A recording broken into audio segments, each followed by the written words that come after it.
在一个信息受到严格管控的国家，寻求真相变得异常困难。您在网上的每一次活动都可能受到监视。对于居住在中国大陆的观众来说，仅仅点击这个视频，就可能被视为触犯法律，吸引公安的关注。但如果我告诉您，通过认真观看本视频，并严格遵循里面介绍的方法，您就能在保障安全的前提下，自由地探索外面的世界，并将被喝茶的风险降至最低。您愿意试一试吗？是的，您没有听错。今天我要与您共同探讨如何在中国安全地翻墙。近期使用 VPN 翻墙而遭到公安调查的事件明显增多，尤其是当推特大 V 李老师不是你老师披露其关注者被国内公安约谈后，这一话题在墙外中文自媒体圈引起了广泛关注，使得许多翻墙用户感到不安。在这样的环境下，掌握翻墙知识，保护个人隐私与数据安全，提升反侦查能力变得迫在眉睫。众所周知，受国防网 GFW 的限制，中国大陆的互联网犹如一个庞大的局域网。最新数据显示，全球流量前10的网站和应用几乎全部被 GFW 屏蔽，包括颇受欢迎的人工智能工具 ChatGPT。无论你是偶尔想翻墙浏览推特、观看 YouTube 视频的网民，还是需要与海外朋友保持联系的归国华人，亦或是运营海外自媒体账号的博主，本视频提供的信息和技巧对你而言都十分有用。考虑到视频内容丰富且信息密集，建议您现在就点赞、订阅并收藏，以便日后参考。免责声明：翻墙是一项技术行为，技术本身是中立的、无罪的。本视频中提供的关于安全翻墙的信息仅供参考和学习，用户请自行辨别并承担相应的风险，理解并接受使用这些工具和技术可能产生的所有后果。本人对任何个人或组织因使用翻墙工具而导致的任何直接或间接损失不承担责任。首先，我们看看安全翻墙的6要和6不要。使用苹果手机，推荐美版或自组装电脑，或使用虚拟机。使用 Google Voice 号码、国外实体 SIM 卡，或使用第三方接码服务。使用 Gmail 邮箱，使用未经修改的 Google Chrome 浏览器，或使用 Tor 洋葱浏览器。使用国外知名厂商的 VPN 或自建 VPS 服务器。保持个人身份与线上身份的严格隔离。6不要。不使用国产安卓手机，特别是华为，因为国产品牌手机普遍留有后门。不使用有中国企业背景的 VPN 或 VPS 服务。不使用实名认证的国内手机号码。不使用国内邮箱服务。不使用国产浏览器和应用程序。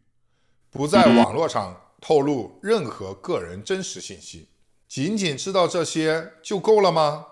信息泄露可能发生在各个环节，我们需要深入了解原理，才能针对性地采取反侦查措施，封堵潜在风险。现在，让我们详细了解翻墙上网的全流程。在这张插图中，用户在自己的设备上启动 VPN 客户端，以建立到 VPN 服务器的安全加密通道。这个隧道确保所有传输的数据都是安全和私密的，使网络活动能够绕开 GFW 的监控和封锁。一旦数据到达 VPN 服务器，它们将被解密并发送到互联网，允许用户访问本地政府封锁的网站。来自互联网的响应数据同样被加密，并通过隧道回传回用户，这样就确保了用户的隐私和安全，成功地避开了监控，保障了信息的自由流通。为了最大程度地实现匿名和安全，我们需要在使用翻墙设备、VPN 软件以及进行墙外网络活动时，采取全面的安全措施，我们将分别详细解析这些措施。在中国大陆，电信设备必须获得工信部的进网许可证才能合法销售。这一规定隐含了政府可以轻易地访问设备的 MAC 地址和 IMEI 等硬件识别信息。国产安卓手机及广泛的 App 生态系统，从支付宝到微信到常用的输入法，乃至其他看似无害的应用，几乎都内置了监控后门。这些后门将用户的线上行为暴露无遗，几乎无所遁形。鉴于此，对那些寻求翻墙的人来说，海外版的苹果手机，尤其是美版，因其更为严格的隐私保护措施，成为了更加安全的选择。强烈建议用户定期进行 iOS 系统更新，摒弃生物识别功能，而选择复杂的密码锁屏。这一策略能在设备被搜查时降低风险。你可以堂而皇之地称，这手机是我捡的，密码我不知道。至少在没有直接证据指向叛国或反党行为的前提下，翻墙本身难以构成对你的实质性指控。此外，务必保证手机不装载任何国产应用，连输入法也坚持使用苹果原装，同时使用美区 Apple ID， 以免个人数据被存储于国内的服务器上。对于那些对安全性有更高要求的用户，比如自媒体运营者或者管理敏感内容账号的博主，强烈建议在自行组装的电脑上运行虚拟机，进行隔离并执行全盘加密。在选择操作系统时，建议优先考虑 Linux 或者 macOS， 并且坚决不安装任何国产或未经授权的破解软件。对于那些渴望深入了解安全知识的用户，编程随想的博客是一份宝贵的资源，相关链接已经附在视频描述中。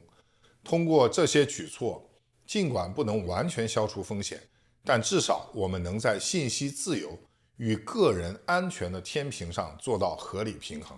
完成翻墙设备的配置后，下一步是选择合适的翻墙工具。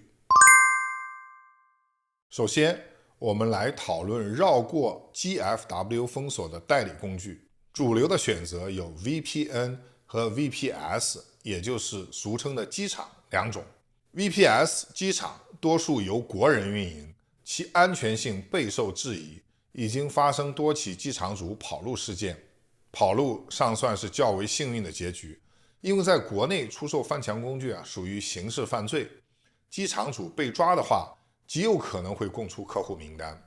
因此，我们不建议将机场作为主要的翻墙方式，而可以将其作为 VPN 的前置代理，以增强 VPN 节点的连接稳定性和整体的安全性。根据 VPN 的工作原理， VPN 供应商仅知道你访问了哪些网站，由于连接到网站的数据是通过 HTTPS 加密传输的， VPN 提供商无法知晓你是否登录了某个网站，以及你所用的登录用户名。同时， VPN 所采取的加密算法具有较高的破解难度，因此理论上，国外正规大厂的 VPN 是相对安全的选择。绝对不要使用具有中国背景的 VPN， 以免陷入用老王 VPN 想喝茶人生的悲剧。据知名科技媒体 VPN Pro 统计，97个常用 VPN 中，约30%，也就是29家，由中国企业提供。这些服务商归属于6家位于中国的母公司，其中不乏存在隐瞒母公司背景的问题。另外，市面上流行的仅有移动端 App 的 VPN 软件，约1/3由中国资本持有或运营。所以，在选择 VPN 时，务必要小心谨慎，对服务商进行政审。此外，还需考虑 VPN 供应商的技术实力和突破 GFW 封锁的能力。因为 GFW 采用了机器学习技术，不断升级， VPN 与 GFW 之间一直处于技术博弈的状态。只有技术实力足够强大的 VPN 才能保证稳定连接。说到技术实力，不得不提 VPN 界著名的 Astral， 这是一家备受推崇的公司，本人已经使用近10年。据称 Astral 是唯一一个从未被 GFW 彻底阻断的 VPN。Astral VPN 采用独特的加密算法，并提供跨平台的客户端，包括手机端、电脑端和路由器端。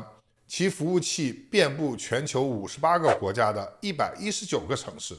值得一提的是 ，Astral 公司注册于列支敦士登，不属于互换情报的5眼、9眼和14眼国家，且数据安全受到较为严格的法律保护。然而 Astral 的主要缺点在于较高的价格，每年需支付$180，购买时建议使用加密货币或虚拟信用卡，也可以请境外的亲友代付，切忌使用国内第三方支付工具如支付宝和微信。尽管商业 VPN 的安全性有所保障，但风险仍然存在。对于安全性要求高且具备技术能力的高级用户，建议搭建私人 VPS 服务器，并使用加密协议如 SS、V2Ray 等进行翻墙，或者采用 VPS 加 VPN 多跳的混合模式。其次，我们来谈谈浏览器和应用程序的选择。一般用户可以选择原版纯净的 Chrome 或 Firefox， 不要安装任何插件，因为第三方插件可能包含恶意代码，导致隐私泄露。切忌使用各种国产的换壳浏览器，其原因不言自明。对于高级用户，建议使用 Tor 即洋葱浏览器，这是老鸟们常用的翻墙工具。Tor The Onion Router 是一种网络匿名通信技术，旨在保护用户的隐私和安全。通过 Tor 网络，用户的互联网流量会通过一个由全球志愿者维护的分布式网络中继节点进行多层加密和路由，从而隐藏用户的位置和使用情况，避免个人数据被监控或分析。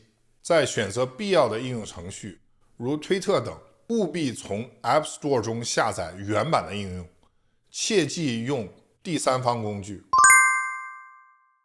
到了这里，观众朋友可能已感到信心满满，仿佛成为了潜行无踪的黑客高手。停，不要掉以轻心。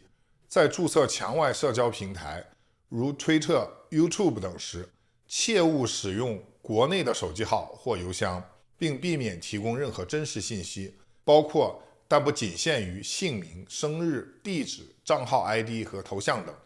推荐使用 Gmail 作为邮箱，第三方解码平台或 Google Voice 作为手机号。在注册 Gmail 时，不要填写实名认证的手机号，可以使用第三方解码平台。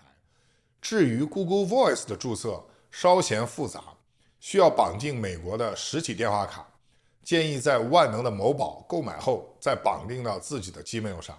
在墙外社交网站上，尽量只进行浏览，不要发言，因为依据墙内法律的解读，随便看看并不违法。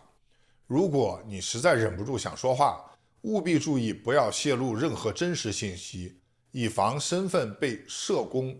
所谓的社工指的是社会工程学，一种利用人们的心理和社交弱点来获取信息、访问权限或实现特定目标的技术。这种技术并非依赖于传统的黑客技巧，而更多的利用人的心理因素。国内的电信诈骗就是典型的例子。电信另一端的骗子，信息来源可能仅仅是受害人在朋友圈里公开的家庭照片。需要特别强调的是，墙内墙外要绝对隔离，不要发同样的信息，也不要相互转发。